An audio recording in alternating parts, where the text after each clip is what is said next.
2వ అధ్యాయము, మార్క్స్ వార్త 2వ అధ్యాయము 1 నుంచి 5 వచనాలు చూస్తున్నాము. దినములైన తర్వాత ఆయన మరలా కపెర్నహూములోకి వచ్చింది. ఆయన ఇంట ఉన్నాడని వినవచ్చినప్పుడు అనేకులు కూడి వచ్చేది. కనుక వాకిటైనను వారికి స్థలం లేకపోయింది. వాక్యము బోధించుచుండగా కొందరు పక్షవాయువు గల ఒక మనుషుని నలుగురు చేత మోయించుకుని ఆయన వద్దకు తీసుకుని వచ్చింది. చాలా మంది కూడి ఉన్నందున వారు ఆయన వద్దకు చేరలేక ఆయన ఉన్న చోటుకి పైగా ఇంటి కప్పు విప్పి సందు చేసి పక్షవాయువు గలవాడిని పరుపుకొని తిప్పింది. యేసు వారి విశ్వాసమును చూసి, కుమారుడా, నీ పాపములు క్షమింపబడినవి అని పక్షవాయువు గలవాడితో చెప్పింది. దేవుడు ఈ మాటలు చూపించినాక చూడండి, మరి మనకి తెలుసు 4 సువార్తలలో మరి మత్తయి, మార్కు, లూకా ఇవన్నీ కూడాను పరిశుద్ధాత్మ ప్రేరేపణతో భక్తులతో రాయించింది. మత్తయి సువార్త అంతా యేసు గురించి చెప్తూ ఏమంటారంటే భక్తులు యూదుల గురించి, యూదుల రాజు అయినటువంటి యేసుక్రీస్తు గురించి వర్ణిస్తారు. మార్కు అయితే యేసుని పరిచయం చేయవాడుగాను సేవకుడుగాను వర్ణిస్తూ రాస్తారు. లూకా అయితే మనిషి కుమారుడా అని వర్ణిస్తూ రాస్తుంటారు. యోహాను గారు దేవుని కొద్ది పిల్లగా వస్తున్నారు. 4 సువార్తలు ప్రాముఖ్యం. మనం చదివినటువంటి మార్క్స్ సువార్త 2వ అధ్యాయంలో 1 నుండి 5 వచనాల్లో 5 వచనాలు 10 మరి ముఖ్యమైన పాయింట్ ఉంటాయి. ఇప్పుడు మనం ఎవరింట్లో ప్రార్థన చేస్తున్నాం? శివయ్య గారు ఇల్లు గురించి, ఇల్లు అనేది బైబిల్లో ఎలా ఉండాలి అనే కొన్ని విషయాలు మన ఈ పరిశుద్ధ గ్రంథంలో చెప్పబడినటువంటి ఈ మార్కు సువార్త చూద్దాం. మరి మార్కు సువార్త ఎప్పుడు రాశారంటే సుమారు క్రీస్తు శకం 55-59 సంవత్సరాల మధ్యలో రాయబడ్డారని తెలియపరుస్తున్నారు. అయితే మరి ఈ మార్కు ఎంత చక్కగా వివరిస్తారు. అన్నిలోకి అందరికీ అర్థమయ్యేలాగా ఈయన యేసుక్రీస్తు సేవకుడుగా వచ్చాడని, సేవ చేయడానికి వచ్చాడని, సేవ చేయించుకుంటాడు రాలేదని చక్కగా చెప్తారు. మనం చదివబడినటువంటి వాక్యంలో కపెర్నహూము అనగా ఆదరణ కలిగించేటువంటి ఇంట్లో, ఏ ఇంట్లో అయితే యేసయ్య ఉంటాడో ఆ ఇంట్లో ఆదరణ కలుగుతుంది, నెమ్మది కలుగుతుంది. కపెర్నహూము అనగా ఆదరణ కలిగిస్తుంది. చూడండి, ఈ మనం చదివినటువంటి వాక్యాల్లో 5 వాక్యాలే ఉన్నాయి. కానీ అందరికీ తెలిసినటువంటి ఎన్నో మార్లు చదివాము. ఇవన్నీ కూడాను మనం యేసుక్రీస్తు వారు ఎవరింటికి వెళ్తే ఆ ఇంట్లో రక్షణ, ఆ ఇంట్లో ఆదరణ మనకు తెలిసిందే కదా. జక్కయ్య గారింటికి వెళ్తాడు. జక్కయ్య గారు పాపాలను ఒప్పుకుని ఆయనకున్నాయంత ఇస్తామని, ఆయన ఇంటికి ఏమొస్తుంది? వెలుగు వస్తుంది. ఆయన ఏమన్నాడు? వీరు కూడా అబ్రహాం కుమారుడే అంటారు. మరి శతాధిపతి వస్తాడు. ఆయన దాసుని మరి కాపాడమంటాడు. ఆయన ఇంటికి వెళ్తాడు. ఇక్కడ కూడా యేసయ్య ఎక్కడుంటే ఆ ఇంటికి వెలుగు, ఆ ఇంటికి ఆదరణ, ఆ ఇంటికి రక్షణ. మరి అదేవిధంగా మనం ఇంకా పేతురు అత్తగారింటికి కూడా వెళ్తారు. నాకు జరగబడి ఉంటే ఇస్తారు. ఎన్నో ఎగ్జాంపుల్ ఉన్నాయి. ఇది కపెర్నహూములోకి పక్షవాయువు కలిగినటువంటి వాడిని ప్రకటించారు. చదివిన వాక్యం ఉంటుంది. కపెర్నహూముకి మరలా వచ్చాడు. ఆయనకి అనేక సార్లు వెళ్ళటానికి వీలు కలిగించినటువంటి ఆ ప్రాంతం అది ఎక్కడుందంటే కపెర్నహూము గలిలయ సముద్ర ప్రాంతంలో ఉంది. చాలా ఫేమస్ అయినటువంటి ప్రాంతం ఉంది. అక్కడ తరచుగా వెళ్తుంటారు యేసుక్రీస్తు వారు దర్శించిన ఇళ్ళన్నింటిలోనూ ఆదరణ, రక్షణ, ఇల్లంతా కూడా మారుతుంది. ఇప్పుడు కూడాను ఇంట్లో ఉన్నామంటే మనము ఇంట్లో యేసుక్రీస్తు ఎక్కడికి వెళ్ళినా కానీ దేవుని మాట చెప్తూ ఉంటాడా, బోధ చేయకుండా ఉంటాడా, మనం చెప్తాడు. ఆ బోధ వలన ఇంటి వారందరూ కూడా మాట్లాడతారు, ఇంటిలో రక్షణ వస్తుంది. అదేవిధంగా ఈ ఇల్లు అనేది ఎలా ఉండాలి, మనం ఎలా ఉంటే మనం ఆశీర్వాదకరంగా ఉంటాం. కొన్ని మాటలు చూద్దాం. ఒకటి మనం చదివినటువంటి వాక్యంలోనే మొదటి వాక్యంలో ఉంటుంది. అది ఎలాంటిది?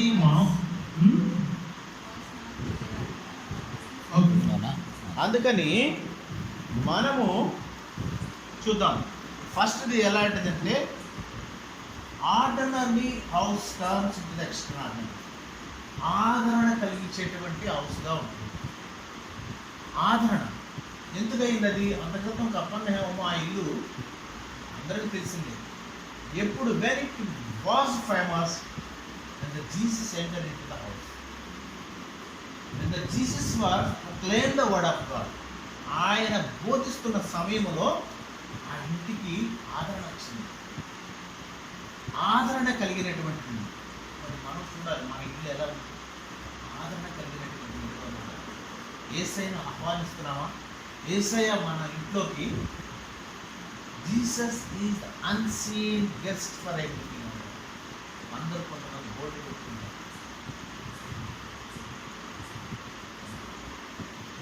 జాషువా అయితే అంటాడు కదా, నేను నా ఇంటి వారును. మనం ఎలా ఉన్నాం? మన ఇల్లు ఆదరణ కలిగినటువంటి ఇల్లుగా ఉన్నదా? ఎలా ఉన్నది? రెండవదిగా మరి ఇంకా చూస్తే ఇక్కడ అనేకులు ఆకర్షించే ఇల్లుగా ఉన్నది గృహం. అక్కడ ఉంటుంది కదా, అక్కడ ఇల్లు స్థలము లేక అనేకులు ఉండటం వలన ఆ ఇంట్లో లోనకి వెళ్ళటానికి వీలు లేక పై కప్పు తీసి అందులోంచి వస్తారు. మొదటిగా ఎలా ఉంది? సాధారణమైనది. రెండవదిగా ఏముంది?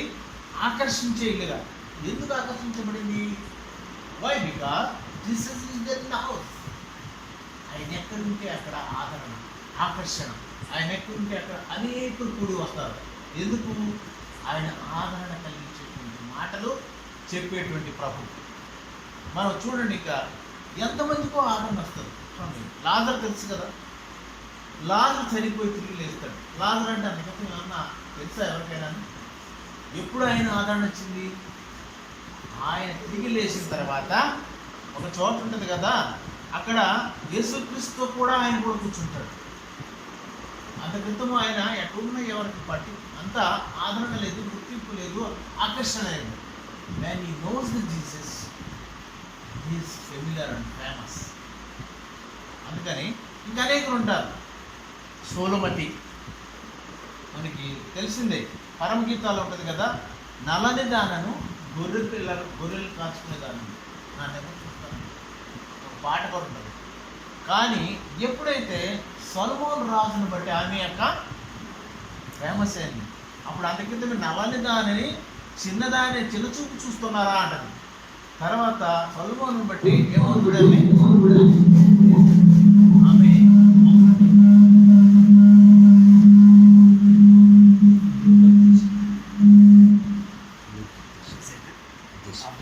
సొలొమోను రాజు గారిని బట్టి ఆమె ఎలా వెళ్తుంది? అందరూ రమ్ము రమ్ము ఆశ తీరా ఎందుకు చూస్తామని, ఆశ తీరా నేను చూస్తామని అంటున్నారు. అందుకని మనము చూడండి, మరి యేసుక్రీస్తుని తెలుసుకోక మునుపు ఎలా ఉన్నాము, తెలుసుకున్న తర్వాత ఎలా ఉన్నాము. తెలుసుకున్న తర్వాత జీవితాలు మారిపోతాయి. చూడండి, సమరయ స్త్రీ ఆమె పాపంలో ఉంది. కానీ ఎప్పుడైతే జీసస్ క్రీస్తు వస్తాడో ఆ బావి దగ్గరికి, జీవజలాలు నేను ఇస్తానమ్మంటలోనే ఆమె గురించి చెప్పిన తర్వాత ఆమె పరిగెత్తుకుని ఊర్లోకి వెళ్తుంది. అప్పుడు ఆమె అనేకులను ఆకర్షించింది. ఆమె అనేకుల్ని చెప్పింది ఏమని, ఇదిగో నేను చేసినవన్నీ నా చెప్పిన వాడు ఈ బోధకుడు కాదా, ఈ యేసు కాదా అని ఎంతగానో ప్రకటిస్తుంది. అందుకనే ఎప్పుడు ఆకర్షణ వస్తుందంటే when Jesus comes into our hearts, then we will become the famous, familiar to the others. ఇంకెంతమంది ఉంటారండి సమరైజ్ చూసాక. మూడవదిగా చూస్తే అనేకులు కూడి వచ్చిన ఇల్లుగా ఉంటుంది ఆ ఇల్లు. ఇందులోనే మార్కు 2వ వచనంలో ఉంటుంది. ఎంతమంది వస్తారు? యేసుక్రీస్తు వారు వచ్చారని ఒక్కడు ఇద్దరు కాదు, అనేకులు కూడి వస్తారు. అనేకులు కూడి వచ్చేసి ఆ ఇంట్లోకి వచ్చి ఆయన ఏమి చెప్తున్నారా ఇందామని ఉంటారు. ఇల్లు అన్న తర్వాత ఏముంటుందంటే దానికి ఆకర్షణ ఉన్నారు. ఇంట్లో నుంచి ఒక వెలుగు రావాలి. ఇంట్లో నుంచి ఏమొస్తాయి? మనం వెలుగు పొందువారు తెలుస్తుంది. శబ్దాలు వస్తాయా, తిట్టుకునేటువంటి బూతులు వస్తాయా, యేసుక్రీస్తు వారి యొక్క మాటలు వస్తాయా, ఆయన పాట. మనము అనేకులు కూడి వచ్చి వారి ఇల్లుగా ఉన్నారు. ఈ ఇల్లు అంటే చూడండి, అనేకులు రావాలి. ఎందుకంటే అనేకులకి తెలియని వారికి జీవము గల మాటలు చెప్పడానికి వీలుగా ఉన్నారు. మన ఇల్లు ఆకర్షణ కలిగి ఉంటుందా? మన ఇల్లు మళ్ళీ ప్రత్యేకంగా ఆదరణ కలిగి ఉంటుందా? అనేకులకు ఆతిథ్యం ఇచ్చేటువంటి, అనేకులు కూడి వచ్చేటువంటి ఇల్లు కాకుండా ఎలా ఉంటుంది మనం? ఒకప్పుడు తిరిగిపోవచ్చు, ఎవరో ఏంటండి. కానీ జీసస్ క్రీస్తు ఇంట్లోకి వస్తే ఆయన మాటలు వింటే ఆయన గురించి అనేకులు కూడి వస్తారు. ఇక్కడ చూడండి, ఆయన మాటలు వింటాకి అనేకులు కూడి వస్తారు. అక్కడ స్థలము లేనందున పక్షవాయువులను నెల తీసుకెళ్తారు, ఆయన నుంచి తీసుకెళ్తారు. 4వది చూస్తే ఆయన ఏం చేస్తాడు? యేసుక్రీస్తు వస్తే ఊరికే కూర్చోరు, ఆయన బోధిస్తూ ఉంటారు. అదే 3వ వచనం ఉంటుంది. వాక్యము బోధిస్తున్నాడు. ఆ వాక్యము బోధించే ఇల్లుగా ఉండాలి మనకి. దేవుని మాటలు, జీవం గల మాటలు బోధించే ఇల్లుగా ఉండాలి. యేసుక్రీస్తు వారు ఎక్కడికి వెళితే అక్కడ ఆయన వాక్యం చెప్తారు. ఆయన మాటలు వినుట అనేకులు వస్తారు. చూడండి, ఎప్పుడు వస్తారు? ఆ బోధ ఉన్నప్పుడు యేసు ఉంటేనే వస్తారు. మనం అనేకమైన ఎగ్జాంపుల్ చూస్తారు. యేసు గారిని బోతులో వేయటం, అక్కడ తీసుకెళ్ళటం, పౌరవ రాజు దగ్గరటం, ఇదంతా ఒక ప్రణాళిక. తర్వాత వాళ్ళ అన్నలు వచ్చి ఆయన మొక్కటము. ఎందుకు? ఆయన అందరికీ తెలియనటువంటి యేసేపు గారికి ఆ కళ వివరణ ఎలా తెలిసింది? ఎందుకంటే it's the God feeling man. దేవుడు ఆయనలో ఉన్నాడు కాబట్టి ఆయన పాపము చంటుకున్నా కానీ పై వస్త్రం పారిపోతుంది. అలాంటి గొప్ప వ్యక్తి కాబట్టి అలాంటి మర్మాలు చెప్పగలుగుతారు. దానియేలు కూడా, షడ్రక్ మేషక్ కూడా వాళ్ళు ఏమంటారు? ప్రార్థన చేసి దానియేలు తన ఇంటికి వెళ్ళి తూర్పు దగ్గర తిరిగి మోకరించి యథాప్రకారం చేస్తారు ప్రార్థన. దేవునితో ఉంటే ఆదరణ, దేవునితో ఉంటే అద్భుతాలు జరుగుతుంది. ఇక 4వది చూస్తే మనము అనేక సమస్యలను తీర్చేటువంటిదిగా ఉంటుంది ఆ ఇల్లు. ఏది? కపెర్నహూము. ఆ కపెర్నహూము ఇల్లు ఎవరిదో కాదండి, బైబిల్లో రాయలేదని చరిత్ర గ్రంథాల్లో రాయబడింది. అంటే అది పేతురు గారి ఇల్లే. పేతురు గారింట్లోనే అదొక ఆదరణ కలిగినట్టు. ఎందుకంటే అనేకులు వస్తారు. అక్కడికి వస్తే ఒక ఆదరణ, అక్కడికి వస్తే ఒక ఆత్మీయత. మన ఇల్లు ఎలా ఉంటుంది? అనేకులను ఆహ్వానించే గృహంగా ఉంటుందా? ఆదరణ కలిగే మాటలు చెప్పే ఇల్లుగా ఉంటుందా? ఫిబ్రవరి 11లో ఉంటుంది విశ్వాసం. విశ్వాసం అంటే ఏంటి? నిరీక్షింపబడి వాడి యొక్క నిజ స్వరూపం. ఇక్కడ చూడండి, విశ్వాసం వెల్లడించే ఇల్లుగా ఉంటుంది ఇది.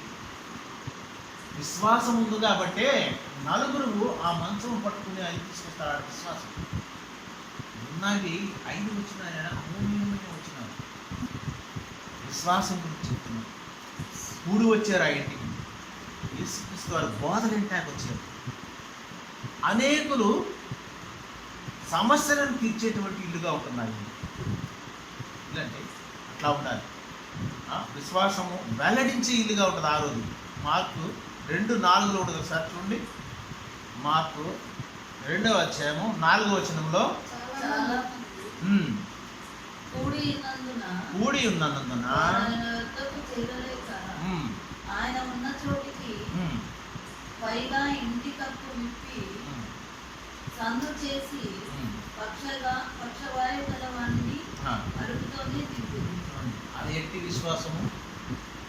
ఆ విశ్వాసం లేకపోతే ఎందుకు వాళ్ళ దగ్గర దించడం అని ఇంత కష్టపడి ఇంటి కప్పు తీసివేసి మరి బిడ్డతో పాటు అక్కడ దించారంటే ఆయన దగ్గరికి వెళ్తే స్వస్థత, ఆయన దగ్గరికి వెళ్తే ఒక మంచి జరుగుతుందనంటే ప్రగాఢమైన విశ్వాసం.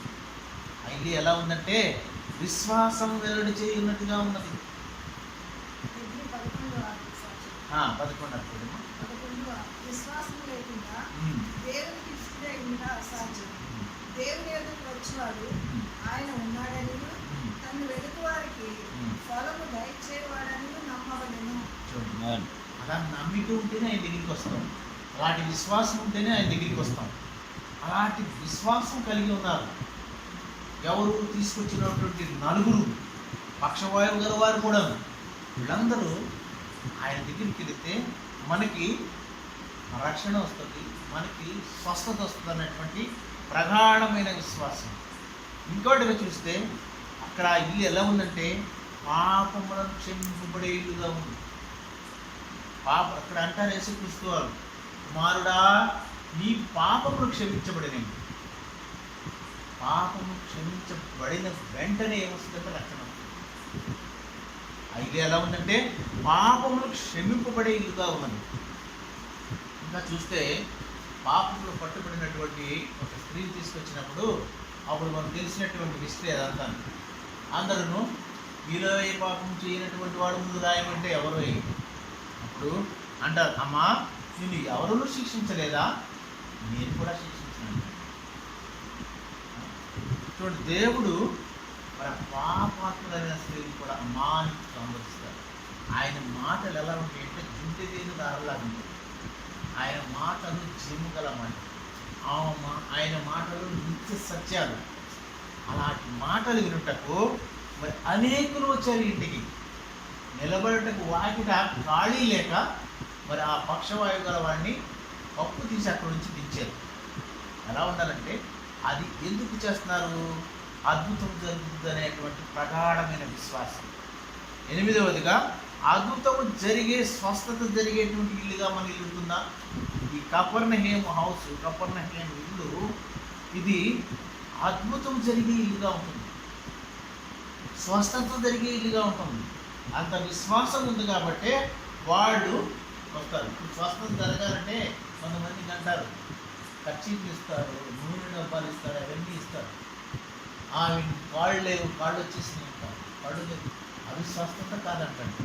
స్వస్థత ఏంటంటే ఒక పాపి తన పాపములను ఒప్పుకొని గత జీవితం వదిలేసి యేసుని వెంబడించుట, ఆయన మారు మనసు పొంది దేవుని బిడ్డగా మారితేనే అది నిజమైన అద్భుతం, అది నిజమైన అద్భుతం. ఒక్కసారి జరగవచ్చు, ఏది కాళ్ళు లేని నడిపించడం. కానీ ఒక పాపాత్ముడైనటువంటి వాడు పాపమును వదిలి మరి నిజమైన దేవుని నమ్ముకుని వస్తే ఆయన ద్వారా అనేక అద్భుతాలు జరుగుతాయి. అది నిజమైనటువంటి అద్భుత కార్యం. అలా చూస్తే ఇంకే ఎన్నో ఉన్నాయి. మనము ఇట్లా చూసుకుంటే 9వదిగా ఆ ఇల్లు ఎలా ఉంటుంది అంటే ఖర్చు పెట్టుకున్న ఇల్లు, నష్టపోయిన ఇల్లు. ఎవరైనా వచ్చేసి అయ్యా మీ ఇంట్లోకి ఇట్లా ఫంక్షన్ చేస్తాం, టాప్ తీసేయండి అంటే ఊరుకుంటారా? జిహెచ్ఎంసీ పర్మిషన్ కావాలంటారు, సొసైటీ పర్మిషన్ కావాలంటారు. కానీ అక్కడ ఆ ఇంటి యజమాని ఎవరంటే పేతురు గారు, ఆయన కూడా ఇష్టమైంది. ఎందుకంటే ఒక ఇల్లు పాడైపోయిన పర్లేదు, ఒక బిడ్డ రక్షించబడతాడు, ఒక బిడ్డకి రక్షణ వస్తుందనే ఆశతో ఆ ఇల్లు ఎలా ఉందంటే నష్టపోవడానికి ఇష్టమైంది. పౌలు గారు అంటారు కదా, పౌలు గారు చాలాసార్లు అంటారు అని, నేను నష్టపోయినా పర్లేదు కానీ దేవునికి ఇష్టమైనవి చేస్తా అంటాడు. లాభకరమైనవి నేను నష్టకరంగా ఎంచుకుంటాను అంటాడు. ఒక చోట అవన్నీ కూడా పెంటకు సంబంధం, అవన్నీ నథింగ్. ఇల్లు కూడాను ఎలా ఉందంటే ఆ ఇల్లు నష్టపోవడానికి ఇష్టమైంది. ఓకే, నువ్వు పాడైపోయినా పర్లేదు, లెట్ ఇట్ టర్న్ డౌన్. మరి ఇంకా చూస్తే మార్కు 2వ అధ్యాయము 11-12 చూడము ఒకసారి. 11వ వచనము 12వ వచనం. పక్షవాయువు గల వారిని చూసి నీవు లేచి నీవు లేచి పరుపెత్తుకుని నీ పరపెత్తుకుని ఇంటికి పొమ్మని ఇంటికి పొమ్మని నీతో చెప్పుచున్నాను. నీతో చెప్తున్నాను. తక్షణమే వాడు లేచి తక్షణమే లేచి పరుపెత్తుకొని పరపెత్తుకుని వారందరి ఎదుట వారందరి ఎదుట నడిచిపోయాను. నడిచిపోయాను. విశ్రాంతి పొంది ఉమ్. మనం ఈనాటి కార్యక్రమం ఎక్కడైనా చూడకూడదని చెప్పుకొని దేవుని మహిమపరుచుకుందాం. దేవుని మహిమపరచు. ఇల్లు ఎలా ఉందండి? వీలు ఇలాంటి కార్యము జరగనటువంటి ఇల్లు. అప్పుడు ఈ అందరు కూడా దేవుని మహిమపరిచే ఇల్లుగా ఉంది. మన ఇల్లు ఎలా ఉండాలంటే దేవుని మహిమపరచాలి, దేవుని గణపరచాలి, దేవుని కీర్తించాలి, దేవుని నామమును హెచ్చించాలి. ఈ ఇల్లు కూడాను, ఈ పేతురు గారి ఇల్లు ఎలా ఉందంటే కపెర్నహూములో దేవుని గణపరిచే ఇల్లు. మనం ఇలా చూస్తే అనేకం మన ఇల్లు ఈ రోజున ఎలా ఉన్నది, మన ఇంట్లో ఉన్నవారు ఎలా ఉన్నాం. ఇప్పుడు ఈ ఇంట్లోనే మనం 10 పాయింట్లు చూసాము. ఈ కపెర్నహూములో ఫస్ట్ ఎలా ఉందండి? ఆ ఇల్లు ఆదరణ కలిగించే ఇల్లుగా ఉంది. రెండవది ఎలా ఉందండి? ఆ ఇల్లు ఆకర్షించే ఇల్లుగా ఉంది. మూడవదిగా ఆ ఇల్లు అనేకులను ఆదరణ ఇచ్చే కూర్చుకునే ఇల్లుగా ఉంది. తర్వాత నాలుగవదిగా ఆ ఇంట్లో బోధ, దేవుని వాక్యం జరుగుతుంది, దేవుని మాటలు వినిపిస్తున్నాయి. ఐదవదిగా ఆ ఇంట్లో అనేక సమస్యలను తీర్చే ఇల్లుగా ఉంటుంది. పక్షవాయువు గారు లేపినట్టు చిన్న సమస్య కాదన్నది. ఆరవదిగా విశ్వాసమును వెల్లడి చే ఇల్లుగా ఉంటుంది. ఏడవదిగా పాపములను క్షమించి దానికి పరిష్కారం చూపే ఇల్లుగా ఉంటుంది. వీలు ఎనిమిదవది అద్భుతాలు జరిగే, స్వస్థత జరిగే ఇల్లుగా ఉంటుంది. మన ఇల్లు ఎలా ఉందో చూడాలి. మన ఇంటికి వస్తే ఎవరన్నా వారికి ఆదరణ కూర్చున్నారు. తొమ్మిదవదిగా మన ఇల్లు నష్టపోయినా పర్లేదు, దేవుని కార్యం జరగాలని. పదవదిగా మన ఇల్లు ఎలా ఉండాలంటే మహిమపరిచేలాగా, దేవుని మహిమపరిచేలాగా, దేవుని గణపరిచేలాగా ఉండాలి. వాటి ఇల్లుగా ఉంటున్నాం. మనం ఏంటి దాన్ని ఎడితే చూస్తూ ఉంటాం, ఇది ఎలా ఉంది, ఎంత శుభ్రంగా ఉంది ఏంటంటే. కొంతమంది అక్కడ ఇల్లు చూడు, లాల్ని చూడంటారు.